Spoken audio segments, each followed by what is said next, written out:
नमस्कार, घटना चक्र में आपका बहुत बहुत स्वागत है। मैं हूं अंसर।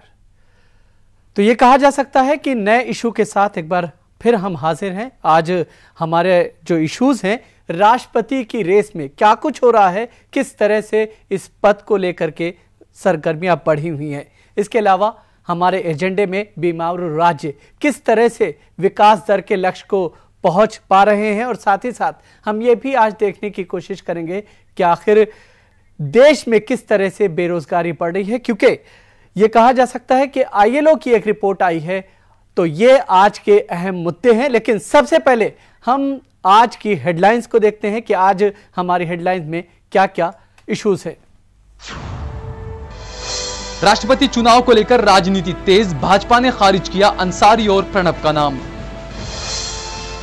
विकास की दौड़ में गुजरात, हरियाणा और कर्नाटक हुए पीछे, यूपी और बिहार ने मारी बाजी। और पिछले 5 सालों में भारत में रोजगार अवसरों में महज 0.1% की बढ़ोतरी, आईएलओ की रिपोर्ट। तो ये 3 अहम मुद्दे हैं जिस पर आज हम चर्चा करेंगे। हमारे साथ 2 खास मेहमान इस वक्त स्टूडियो में मौजूद हैं। दिलीप के सिंह हैं, वरिष्ठ पत्रकार हैं, हम उनका बहुत बहुत स्वागत करते हैं। इसके अलावा हमारे दूसरे खास मेहमान उपेंद्र प्रसाद जी हैं, वरिष्ठ पत्रकार हैं, हम उनका भी बहुत बहुत स्वागत करते हैं। सबसे पहले अगर हम राष्ट्रपति पद के रेस की बात को करें, जाहिर सी बात है बीजेपी की तरफ से साफ कर दिया गया है कि कांग्रेस की तरफ से जो भी उम्मीदवार आएगा वो उसे मंजूर नहीं होगा। इस पर बिल्कुल कांग्रेसी जो उम्मीदवार है उसको फिलहाल बीजेपी मंजूर नहीं करेगी, ये बात पूरी तरह से साफ कर दी है बीजेपी ने। लेकिन उससे पहले हम एक रिपोर्ट देखते हैं इसी पर। Race for the Raisina hills तेज हो गई है। वोटों के अंक गणित से यह भी तय है कि कांग्रेस और भाजपा अपनी मनमर्जी का उम्मीदवार जिताना चाहे तो मुमकिन नहीं। कांग्रेस ने अपने उम्मीदवार चुनने के लिए सहयोगियों को टटोलना शुरू कर दिया है। इस कड़ी में एनसीपी प्रमुख शरद पवार ने जहां सोनिया गांधी से मुलाकात की, वहीं सोनिया गांधी ने यूपीए गठबंधन में शामिल डीएमके की राय जानने के लिए कांग्रेस के वरिष्ठ नेता और रक्षा मंत्री ए.के. एंटनी को लगाया। और एंटनी का सहयोगियों से बात करना इस बात की मुहर है कि प्रणब मुखर्जी का नाम रेस में है, क्योंकि अब तक किसी भी मसले पर सहयोगियों से बात करनी पड़ी तो प्रणब मुखर्जी ही संकटमोचक बनकर जाते थे, और इस महत्वपूर्ण काम में उनका आगे न आना इसी ओर इशारा करता है। खबरों के मुताबिक कांग्रेस शुरुआत में 3 नामों को लेकर चल रही है। उसमें मौजूदा उपराष्ट्रपति हामिद अंसारी, मौजूदा वित्त मंत्री प्रणब मुखर्जी और लोकसभा स्पीकर मीरा कुमार के नाम शामिल हैं। अगर इन तीनों नाम में से किसी नाम पर कांग्रेस यूपीए के सहयोगी और यूपीए को बाहर से समर्थन दे रहे दलों को मना पाएगी, ये कहना बहुत जल्दबाजी होगी, क्योंकि इन तीनों में से कोई एक नाम ऐसा नहीं है जिस पर सरकार के सहयोगी अपनी मुहर लगा दें। उपराष्ट्रपति हामिद अंसारी के नाम की बात करें तो तृणमूल कांग्रेस इस नाम पर सहमत नहीं होगी, क्योंकि अंसारी को उपराष्ट्रपति पद वाम दलों के समर्थन से मिला था। लिहाजा ममता वाम समर्थित उम्मीदवार पर बिल्कुल राजी नहीं होगी। साथ ही ममता सपा को भी साथ लेकर खेल बिगाड़ सकती है। जबकि वित्त मंत्री प्रणब मुखर्जी का नाम अगर आगे आता है तो ममता और लेफ्ट सब राजी हो जाएंगे। मीरा कुमार को लेकर सबसे बड़ी आपत्ति बसपा जता सकती है, क्योंकि कांग्रेसी दलित चेहरा मायावती को मंजूर नहीं होगा। इस कवायद के बीच बीजेपी नेता सुषमा स्वराज का ये ऐलान कि कांग्रेसी उम्मीदवार उन्हें मंजूर नहीं होगा। इसके अलावा बीजेपी ने कहा है कि हामिद अंसारी को पार्टी राष्ट्रपति पद पर उपयुक्त नहीं मानती। हाँ, ये संकेत भी भाजपा ने दिए हैं कि एपीजे अब्दुल कलाम पर वो विचार कर सकती है, अगर पहले ममता, मुलायम और शरद पवार करें। Bureau report, Jain news. तो राष्ट्रपति पद के चुनाव को लेकर के सरगर्मियां तेज हो गई हैं। तमाम राजनीतिक पार्टियां अपने अपने गणित को इस वक्त सेट करने में लगे हुए हैं। यही वजह है कि कांग्रेस ने भी अब बाज़ाब्ता तौर पर इसको लेकर के अपनी गतिविधियां भी बढ़ाई हैं। इसी सिलसिले में ए.के. एंटनी ने करुणानिधि से मुलाकात की। साथ ही साथ हम आपको बताएं कि शरद पवार जो एनसीपी के वरिष्ठ नेता हैं, उन्होंने सोनिया गांधी से मुलाकात की। लेकिन चर्चा हम आगे बढ़ाएं उससे पहले हम देखते हैं कि आखिर इस मुद्दे पर एनसीपी के नेता डीपी त्रिपाठी ने क्या कुछ कहा है। पहले वो सुन लेते हैं। राष्ट्रपति जैसे महत्वपूर्ण पद पर इस तरह की चर्चाएं नहीं होनी चाहिए। अभी किसी नाम पर कोई चर्चा नहीं। प्रणब मुखर्जी जी का नाम आ रहा था, आप लोग कोई आपत्ति तो नहीं उनका? इन सारे प्रश्नों पर हमारे राष्ट्रीय अध्यक्ष आपसे बात करेंगे उचित समय पर। बाकी पार्टियां कह चुके हैं कि नॉन पॉलिटिकल होना चाहिए कोई व्यक्ति। उन्होंने कहा है कंसेंसस से होना चाहिए और उसकी दिशा में प्रयास देश में चल रहा है। तो आम राय बनाने की कोशिश की जा रही है, लेकिन हम आपको बताएं कि शरद पवार ने भी सोनिया गांधी से मुलाकात की थी। लेकिन इस बीच हामिद अंसारी जो कि उपराष्ट्रपति हैं, उन्होंने नीतीश कुमार से मुलाकात की थी। क्या कुछ मुलाकात हुई, किस तरह से हुई, ये एक अलग मुद्दा है। लेकिन हम आपको सुनवाते हैं कि शिवानंद तिवारी जो कि जनता दल यूनाइटेड के प्रवक्ता हैं, उन्होंने इस मुद्दे पर क्या कुछ कहा है, वो सुनते।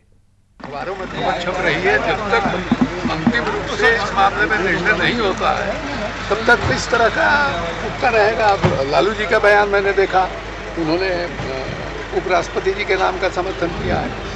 पहले छप रहा था कि मुलायम सिंह जी के कैंडिडेट जो है वो अब्दुल कलाम साहब होने वाले हैं। अब आज देखा कि नहीं साहब, वो खुद कैंडिडेट हो रहे हैं। तो ये भ्रम की स्थिति उस समय तक बनी रहेगी जब तक एनडीए या यूपीए दोनों मिलकर के या तो एक साथ सर्वसम्मति के साथ कोई निर्णय लें। मेरी समझ से सबसे बेहतर यही होगा कि एक सर्वसम्मत उम्मीदवार राष्ट्रपति के लिए हो। चुनाव जो है राष्ट्रपति का वो बहुत अच्छा नहीं लगता है, और एक वो जो पद है उसके अनुकूल जो है व्यक्ति का चयन जो है होना चाहिए। तो तमाम राजनीतिक पार्टियों का जोर आम राय पर है, लेकिन क्या आम राय बन पाती है या नहीं, क्योंकि जिस तरह से इस वक्त अब जो राजनीतिक पार्टियां हैं उनके अपने अपने जो गणित हैं उसको देख करके ऐसा लगता है कि शायद आम राय न बन पाए। दिलीप जी, आपने दोनों नेताओं की बात को सुना और सीधे तौर पर यह कहा जा सकता है कि दोनों तरफ से या हर तरफ से ये कोशिश की जा रही है। बीजेपी की तरफ से पहले यह कहा जा चुका है आम राय होनी चाहिए। किस तरह से ये जो तमाम सरगर्मियां बढ़ रही हैं, आम राय जो है ना, ये एक ऐसा शब्द है जिसको अगर राजनीतिक दृष्टिकोण से देखें तो वो होता है कि अगर if it's suitable to me, अगर मुझे इससे सुविधा है तो तभी आम राय बन सकती है। आम राय अगर आप अपनी सुविधा के लिए बनाएंगे राजनीति में, अगर वो कांग्रेस को सूट करता है, यूपीए को सूट करता है और एनडीए को सूट नहीं करता है, तो वो आम राय नहीं बन पाएगी। ये सुटेबिलिटी का फैक्टर है, तब वो आम राय जो शब्द है उसका कोई मायना निकलता है। उपेंद्र जी, सबसे पहले आपने देखा कि पहले बीजेपी के नेता ने ये कहा था कि पहले कांग्रेस कोई गंभीरता से नाम लाए, फिर हम उस पर विचार करेंगे। लेकिन आज सुषमा स्वराज का जो बयान आया है, सीधे सीधे कांग्रेसी उम्मीदवार, उन्होंने कहा कि कांग्रेसी उम्मीदवार को वो समर्थन नहीं देंगे। कांग्रेस का उम्मीदवार हो, यूपीए का उम्मीदवार हो, उस पर विचार करेंगे, लेकिन कांग्रेसी उम्मीदवार प्रणब मुखर्जी को उन्होंने सिरे से खारिज कर दिया कि वो एक कांग्रेसी नेता है, उनको हम समर्थन नहीं देंगे। दूसरा, उन्होंने अंसारी साहब के नाम पे उन्होंने साफ कह दिया कि उनका स्टैचर जैसा रिपोर्ट आया कि उस तरह का नहीं, कि उनको राष्ट्रपति के लिए उचित नहीं मानते वो। तो बीजेपी का ये बयान कहीं ना कहीं बहुत साफ दिखाता है कि आम राय तभी संभव है जब सहमति पहले से बातचीत करके बनाया जाए। अगर आप नाम, अच्छा, सबसे बड़ी बात यह है कि हालांकि कांग्रेस के तरफ से, यूपीए के तरफ से कोई नाम नहीं आया है, ना तो प्रणब मुखर्जी का नाम आया है और ना ही अंसारी साहब का उपराष्ट्रपति का नाम आया है और ना ही मीरा कुमार का नाम पेश किया गया है। ये कयास लगाए जा रहे हैं, उनके कारण जैसा हमने रिपोर्ट में दिखाया कि चूंकि इस तरह का काम प्रणब मुखर्जी क्या करते थे, लेकिन इस बार प्रणब मुखर्जी नहीं जा रहे हैं, एके एंटनी गए हैं सहयोगी से मिलने के लिए, अहम सहयोगी दल है, तो उनको कहीं ना कहीं खुद अपने नाम को तो लेके जाएंगे नहीं। नहीं, ये जो अटकलें लगाई जा रही है, ये अटकलें हैं, ये कयास लगाए जा रहे हैं। शायद इसी चीज को प्रणब मुखर्जी ने सामने रखते हुए कहा है कि मीडिया इसमें ज्यादा अटकलें न लगाए। नहीं, अटकलें ना लगाए, उन्होंने कहा कि अभी बहुत जल्दी है, अभी कुछ और इस पे अगर बात हुई भी है तो ना कांग्रेस ने और डीएमके के बैठक में भी साफ कर दिया गया कि उन्होंने जो नाम दिया है, करुणानिधि ने कहा उस पर हम आपसे बातचीत नहीं करेंगे जब तक कि इस बात पर सहमति नहीं बनता हो। तो कौन से नाम है, कौन से नाम नहीं है, ये कहना बहुत कठिन है। कौन कौन से नाम पे चर्चा हो रही है ये भी कहना भी बहुत कठिन है। लेकिन जब ये नाम आते हैं तो एक बार और देखा गया कि इस तरह के नाम पहले आगे किए जाते हैं, वो नाम होते हैं जो सिर्फ वाटर टेस्ट करने के लिए किए जाते हैं, यानी पानी में पत्थर डाल करके ये टेस्ट किया जाता है, देखा। तो मुझे लगता है अभी वही प्रक्रिया चल रही है। अभी इसको गंभीरता से बहुत ज्यादा लगता है मुझे, अभी वो एक टटोलने वाली बात चल रही है। अभी सहयोगी एक दूसरे सहयोगी दल से बात कर रहे हैं, तीसरा सहयोगी दल ने कहा है कि हम देखेंगे आखिरी वक्त तक, ममता बनर्जी ने कहा। जी उपेंद्र जी, आप इसे किस तरह से देख रहे हैं, क्योंकि आम रजामंदी की बात की जा रही है, सहमति की बात की जा रही है, बजाहिर ये चीज नजर नहीं आती। रजामंदी बहुत कम ही पार हुई है। आप देखें तो पिछले चुनाव पर चुनाव होते जा रहे हैं। राष्ट्रपति के चुनाव में राजामंदी हुई थी 1977 में। 1977 में संजीवा रेड्डी बन गए थे आम सहमति के, उस समय चुनाव नहीं हुआ था। उसके बाद आमतौर पर चुनाव हो ही जाता है। बात हमेशा आम राय की होती है, खास करके जब माइनॉरिटी सरकार चल रही है तो उसमें आम राय की ज़्यादा बात होती है, लेकिन अंत में है जो चुनाव हो जाता है। तो उसमें होता क्या है कि आम राय का मतलब ज़्यादातर नहीं, तो फिर इस तरह की बातें क्यों की जाती हैं? साफ साफ जो है बातें एक तरफ पॉलिटिकिंग है। आम राय का मतलब है, जैसा दिलीप जी ने कहा कि आम राय का मतलब है कि ऐसे व्यक्ति बनाइए जो मुझको पसंद, हाँ, जो मुझको पसंद है। आम राय मतलब है कि सब लोगों की राय, सब लोगों की राय मतलब सब लोगों की पसंद। तो जो आदमी कह रहा है कि आम राय हो मतलब उनकी पसंद का भी हो, और कह दिया कि हम कांग्रेसी उम्मीदवार को पर नहीं होंगे। लेकिन यहाँ जो उपराष्ट्रपति हैं वो कांग्रेस से कभी जुड़े नहीं रहे हैं, तो इस तरह से उनको कांग्रेसी उम्मीदवार तो नहीं कहा जा सकता, क्योंकि वो पहले ब्यूरोक्रेट थे, डिप्लोमेट थे, चिंतक थे, लेकिन वो कांग्रेस से जुड़े हुए नहीं थे। इसलिए उनको उपराष्ट्रपति भी इसलिए बनाया गया था क्योंकि वो कांग्रेस के सदस्य नहीं थे, किसी पार्टी के सदस्य नहीं थे। तो ये कहना कि ठीक है, लेकिन ये जो बात कही जाती है कि ये एक ऐसा पद है जिसमें चुनाव की बात अगर ना की जाए तो ज्यादा बेहतर होता है, आम राय से जो है चुन लिया जाना चाहिए। तो आम राय से तो उसी व्यक्ति पर आम राय बनेगी जो पहले से ही इतना ज़्यादा उभरा हुआ हो, इसकी इतनी ज़्यादा चर्चा हो कि सब लोगों को लगता होगा कि चलो ये आदमी पर आम राय बनाई जा सकती है। क्योंकि आम राय कहने से तो नहीं बनेगी, और ऐसा अभी हमें लग रहा है कि उस तरह कोई पर्सनालिटी उभर कर सामने नहीं आया है। जैसे कि एक तो पर्सनालिटी है, बड़ा पर्सनालिटी से आप कह सकते हैं कलाम साहब हैं, कलाम साहब पर आम राय हो सकती है, क्योंकि एक जो बड़ा पर्सनालिटी हो तो वो राष्ट्रपति बनने के पहले एक बड़े पर्सनालिटी थे, अभी भी बड़े पर्सनालिटी हैं। तो उसके नाम की चर्चा कम से कम ये जो सत्तारूढ़ गठबंधन है या उस सत्तारूढ़ गठबंधन की कोई पार्टी है उसकी तरफ से उनका नाम नहीं उभरा है। क्योंकि अगर आम राय कुछ होती हो तो उसकी शुरुआत तो सत्तारूढ़ गठबंधन जो सरकार है, यूपीए सरकार है, उसी के लोग। लेकिन कलाम साहब ने भी अपने आप को इससे अलग नहीं किया है अब तक। कलाम साहब का वेट करिए, इंतजार करिए। तो कलाम साहब को भी कुछ फीडबैक मिल रहा होगा, हो सकता है अंदर खाने किसी ने उनको कहा होगा कि भाई हम आपके नाम पर भी आम राय बनाने की कोशिश कर रहे हैं। तो अगर उनके नाम पर आम राय बनाने की अगर कहीं कुछ कोशिश हो रही है तो या तो मना कर देंगे कि भाई मेरे नाम पर मत करो, लेकिन सवाल था कि मना क्यों करेंगे वो। दिलीप जी, जिस तरह की बात है, जाहिर सी बात है आम राय बन पाना एक बहुत मुश्किल काम होता है, लेकिन सबसे अहम सवाल यहाँ पर इस तरह की कोई शख्सियत या इस तरह का कोई फेस नजर नहीं आता। नहीं, फेस तो बहुत सारे हैं जी, और ये सारे काबिल लोग हैं, और इस बात से तो शायद इत्तेफाक नहीं रखा जा सकता है कि कोई राजनीतिक आदमी हो ही नहीं।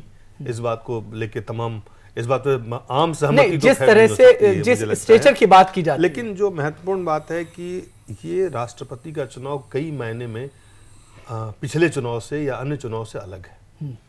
जिस तरह के राजनीतिक माहौल देश में बन रहा है, जिस तरह से क्षेत्रीय दल और जो राष्ट्रीय दल, एक बीजेपी लेड गठबंधन है, एक कांग्रेस लेड, और कुछ अन्य दल जो क्षेत्रीय दल हैं वो इससे बाहर से कहीं समय समय पे समर्थन देते रहते हैं। और जो 2014 की तस्वीरें जो बन रही है वो तस्वीर अभी काफ़ी धुंधली है, और धुंधली इतनी ज़्यादा है कि कोई भी दल, ना तो कांग्रेस, ना ही बीजेपी, ना तो एनडीए, ना यूपीए, इस स्थिति में है कि वो कारगर तरीके से अभी आपको दिख रहे हो कि ये अगला विकल्प हो सकता है। तो क्षेत्रीय दलों का भी अपना स्वाभाविक, जिस तरह से बीच में कम हुआ था उस तरह से उनका फिर से एक बार उभार हुआ है। और क्षेत्रीय दलों में कई दल, एक दल के नेता एक दूसरे दल से जुड़े हुए हैं अभी। तो क्षेत्रीय दल भी अपनी अहम भूमिका देख रहे हैं 2014 के आम सभा चुनाव के बाद, लोकसभा चुनाव के बाद। तो उनको भी लगता है कि कोई एक ऐसा आदमी हो जो अगर हम अपनी बात कहना चाहें, हम अपनी बात उनको बताना चाहें, तो ऐसा राष्ट्रपति हो जिन तक अपनी बात हम पहुंचा सकें। और वो ऐसा व्यक्ति नहीं हो जो किसी एक बड़े पार्टी का या एक बड़े प्रभाव में रहे। तो मुझे लगता है कि क्षेत्रीय दलों की जो भूमिका है वो काफी अहम होगी, बहुत अहम होगी, और खास करके इस नजरिए से कि 2014 में किस तरह का राजनीतिक समीकरण बनता है, इस हिसाब से अगर आप देखें। नहीं, तो इस हिसाब से अगर हम देखें तो कांग्रेस कहीं ना कहीं कोशिश यही करेगी कि उसका अपना जो सबसे ज्यादा लायबल आदमी होगा उसको वो लाने की कोशिश करेगी। कांग्रेस अकेले राष्ट्रपति का चुनाव इस वक्त ऐसी स्थिति में कांग्रेस नहीं है। हाँ। जो पिछले बार थी 2009 में, जो 2007 में हुए थे चुनाव, उस समय कांग्रेस इससे ज्यादा मजबूत थी और कांग्रेस अपने उम्मीदवार को उतार के अपने शर्तों पे काम करवा सकती थी। वो स्थिति 2012 की नहीं है। 2012 की स्थिति 2007 से बिल्कुल अलग है, और 2009 की भी स्थिति जो है वो 2014 वाली से बिल्कुल होने की लोग अभी जो राजनीतिक विश्लेषक हैं वो ये मानते हैं कि 2014 के बारे में अभी कोई भी बात कहना थोड़ी जल्दबाजी होगी। देखिए 2007 में कांग्रेस को सिर्फ लेफ्ट से बात करनी पड़ी थी, यानी लेफ्टिस्ट और कांग्रेस ये दोनों जिस उम्मीदवार पर इकट्ठे हो गए उसको अपना उम्मीदवार बना करके पेश कर दिया।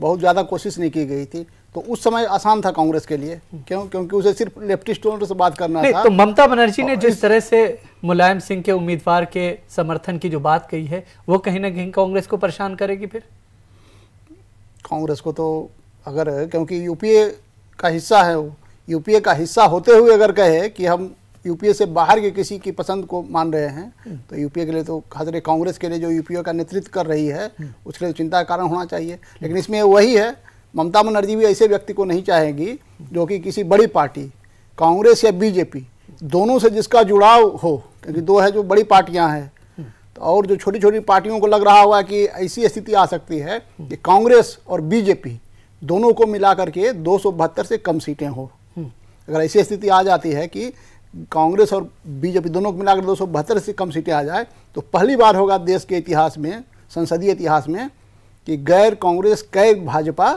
मेजोरिटी में होगी। तो वो लोग जो भी छोटी पार्टियां हैं वो ये नहीं चाहेंगे कि कांग्रेस या बीजेपी से, बीजेपी का तो चूंकि सवाल ही नहीं उठता है, इनिशिएटिव कांग्रेस को लेना है, इसलिए जो कांग्रेस के प्रति जो लॉयल है उससे जो भी क्षेत्रीय पार्टियां हैं वो चाहेंगे कि नहीं वो नहीं हो। लेकिन फिर भी अगर कोई कांग्रेस के अंदर उसे लगे कि नहीं उसका थोड़ा ज़्यादा न्यूट्रल है, जैसे प्रणब मुखर्जी हैं, तो प्रणब मुखर्जी को शायद ममता बनर्जी दूसरे नजरिए से देखे, लेफ्ट भी दूसरे नजरिए से देखे। नहीं, प्रणब मुखर्जी का मामला तो ये कि तमाम पार्टियों के नेताओं से बातचीत करते हैं, गुडविल अच्छी है, उनकी गुडविल अच्छी है, इसलिए उनको। लेकिन बीजेपी कहती है कि नहीं साहब प्रणब मुखर्जी का नाम पसंद नहीं। तो वही तो देखिए, ये आम राय से तो होना नहीं है, फिर चुनाव ही होना है।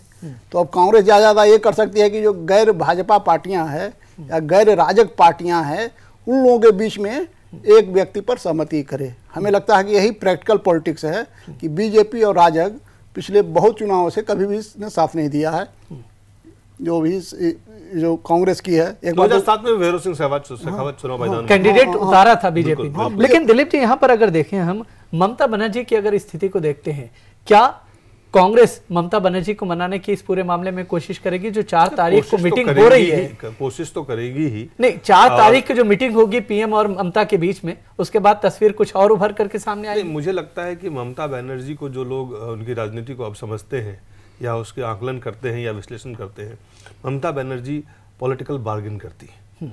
वो ज्यादा से ज्यादा इस समर्थन का फायदा उठाने के हमेशा वो प्रयास करती है, अपनी शर्तों पे वो फायदा उठाती है, और वो अपनी शर्तों से ही सरकार को, ये कभी भी वो एक साफ साफ उनका सिग्नल है कि मैं जिस तरह से वो देखती हैं चीज़ों को उस तरह से चीज़ें होनी चाहिए। आर्थिक पैकेज की उनकी बात चल रही है, प्रधानमंत्री से उनकी बातचीत होनी है। तो इस तरह के तमाम जो भी वो उनको पता है कि राष्ट्रपति चुनाव के बाद सीधा सीधा आम चुनाव ही जो है उसके बाद सारी कुछ है, तो उस समय वो बहुत कुछ नहीं निकाल पाएंगी। तो ममता बनर्जी अभी सबसे ज़्यादा बार्गेन करेंगी, वो आखिरी मोमेंट तक जो शायद इसी वजह से ये पासा डाला गया। और नहीं, और उनका जो है मुलायम सिंह जी के जो मैसेंजर थे, जो उनके किरणमय नंदा, जो वो गए थे बात करने के लिए, उसमें उन्होंने ये नहीं कहा कि वो मुलायम सिंह जी के जो उम्मीदवार होंगे या जो नाम सुझाएंगे, बोलता इस पर चर्चा हुई है, हम आगे देखेंगे क्या होता है। तो वो बिल्कुल अपना पत्ता नहीं खोलेंगी, और मुझे लगता है वो बिल्कुल आखिरी दम तक, अंत तक अपने पत्ते को अपने साथ रखेंगे, और जब अब जितना फायदा, राजनीतिक फायदा या आर्थिक फायदा राज्य के लिए उठा सकती है, उसको उठाने का प्रयास करेगी इस चुनाव में। जी, लेकिन यहाँ पर सबसे अहम सवाल फिर वही चीज आती है कि आखिर कौन सा ऐसा नेता है कि जिसके नाम पर जो है सहमति बनती हुई नजर आएगी? नहीं, ये जैसा उपेंद्र जी ने कहा कि फिर गैर एनडीए, क्योंकि एनडीए के पास ये नहीं है, तो मुझे लगता है कि कोई ऐसा उम्मीदवार जो एनडीए को भले ही पसंद ना हो लेकिन यूपीए के तमाम दलों को पसंद हो, साथ ही साथ मुलायम सिंह, ममता बनर्जी और कुछ और जो एनसीपी या उनको हो, तो ये चीज़ें कांग्रेस इसको आराम से निकाल सकती है। इसमें कांग्रेस के लिए बहुत बड़ी दुविधा की स्थिति नहीं है। कांग्रेस खुद अपने पार्टी के बल पे नहीं तय कर सकती है, एक पार्टी से बात करके तय नहीं कर सकती है, लेकिन अगर कांग्रेस का मुलायम सिंह, बीएसपी और ममता बनर्जी से सांठगांठ होता है, तो मुझे लगता है कि लेकिन जिस तरह से यह बात बीजेपी ने कही कि ममता और सपा और पवार अगर पहल करते हैं कलाम के नाम पर, तो फिर उस पर विचार किया जाए। ये बीजेपी का राजनीतिक बयान है ना जी, ये बीजेपी का राजनीतिक बयान है कि उनके जो यूपीए में, अभी आप ये देखिए, ममता भी यूपीए में है, शरद पवार भी यूपीए में है, और मुलायम सिंह यादव भी बाहर से समर्थन दे ही रहे। तो ये साफ साफ उनका एक ऐसा राजनीतिक बयान है जो एक तरफ से जो पहले बयान आ रहा था कि मुलायम सिंह चाहते हैं या मुलायम सिंह की पार्टी ने पहले ये दावा किया था कि कलाम का नाम का वो समर्थन करते हैं, तो कहीं ना कहीं उसमें फूट डालने के लिए या कहीं ना कहीं उस पर बयान किस तरह का आता है, प्रतिक्रिया किस तरह आता है, उसको परखने के लिए ये बयान दिया गया। मुझे ये कांग्रेस को कॉर्नर भी करना चाहती है बीजेपी जी, कलाम का नाम आगे बढ़ा करके ये कांग्रेस को कॉर्नर करना चाह रही है, क्योंकि पिछली बार भी जो कलाम राष्ट्रपति बने थे उसमें समाजवादी पार्टी और बीजेपी की अहम भूमिका थी। मुलायम सिंह का दावा है कि हमने इनका नाम प्रस्तावित किया, वास्तव में ऑफिशियली अगर देखा जाए तो सबसे पहले उन्होंने प्रस्तावित किया था। तो अब इनको लग रहा है, बीजेपी को लग रहा है कि हमारी पसंद शायद अगर कलाम इनकी पसंद है, उस समय भी थी, अभी भी है, तो इनको लगता है अगर मुलायम सिंह यादव को, एनसीपी को और ममता बनर्जी को, तीनों को किसी को भी अगर मुस्लिम चेहरा पसंद है या मुसलमान की जो बात करते हैं, वो जो है डुअल एक इसमें जिसको कहते हैं दोहरी राजनीतिक।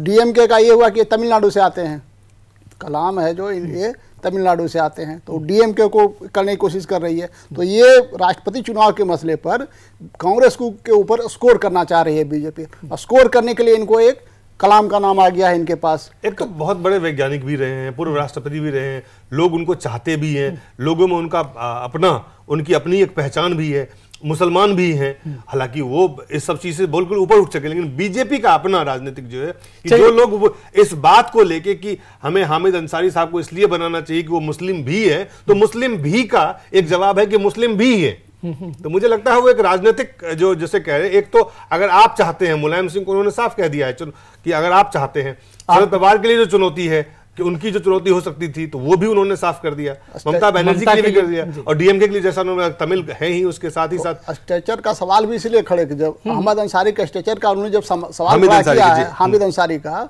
तो उनके सामने कलाम कहीं न कहीं है, जब बोलते उनका स्ट्रेचर नहीं है, चलिए तो कलाम को आगे रखकर कलाम के सामने कहाँ स्ट्रेचर देखना यही है कलाम के बारे में। और दूसरी सब और एक महत्वपूर्ण बात है कि आप देखिए प्रणब मुखर्जी का जो उनका अपना एक राजनीतिक जो जीवन है, और वो माने जाते हैं कि कांग्रेस के संकट मोचक हैं, लेकिन सबसे बड़ी बात है कि इस समय वो जो दूसरा उनका हामिद अंसारी के बारे में जो उन्होंने कहा कि उनका वो उस तरह का स्टैचर बीजेपी नहीं देखती है, तो बहुत साफ है कि सामने हम एक ऐसे व्यक्तित्व को, एक ऐसे चरित्र को, एक ऐसे महान वैज्ञानिक को, एक ऐसे जो राष्ट्र के नेता है, एक लोगों ने उनको माना है, राष्ट्रपति रह चुके हैं, ऐसे नाम को सामने करके कहीं ना कहीं वो कांग्रेस को बैकफुट पे ले जाना चाहती है। बिल्कुल, तो दो बातें हैं, एक उनके सहयोगियों को अपने तरफ करना और दूसरा कांग्रेस को बैकफुट पे डालना। दोनों बातें बीजेपी ने एक साथ की है, और यही काम अभी कांग्रेस पार्टी कर रही है